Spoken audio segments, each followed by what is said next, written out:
This isn't just any old photograph. This ambrotype holds the story of pioneer photographer Platt D. Babbitt. In his work, he created an entirely new industry. He turned the American side of Niagara Falls into his own personal empire, was ruthless in defending his gold mine of a territory, and whose own ending was as dramatic as the falls themselves. Born May 22, 1822, to a farming family in Lanesboro, Massachusetts, nothing about his rural childhood hinted at his future. But by the 1850s, this farm boy had seized the most profitable location in American tourism, Niagara Falls. Just think about time before the invention of photography.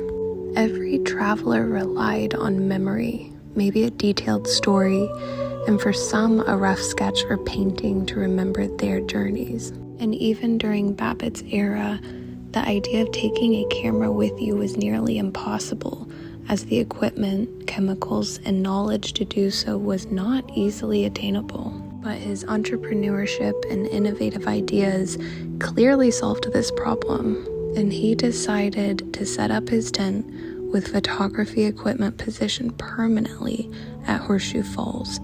And from 1853 onward, he would capture every tourist who viewed the falls, selling them perfect evidence and memorabilia of their experience and adventure. And in addition to his work, what made Babbitt legendary was his fierce determination to protect his position.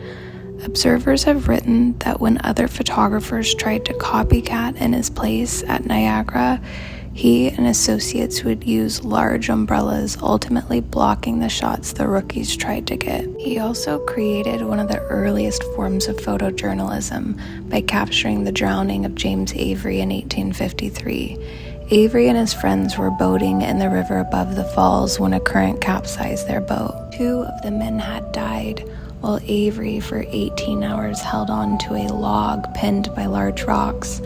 And while a series of failed rescue attempts were made, Avery succumbed to the river and died. And it became one of Babbitt's most notable photographs of Avery clinging on to the log for dear life. Ultimately, it was declining health that drove Babbitt into retirement in 1870. And soon he would just abandon photography entirely. And although there was no formal diagnosis of his illness, it wasn't physical, but it was likely that he was suffering from what we would now recognize as clinical depression.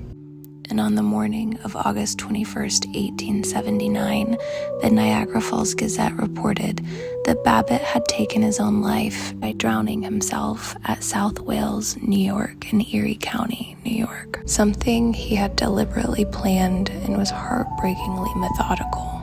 His wife found his hat on top of driftwood in the Casanova Creek, and then later his body.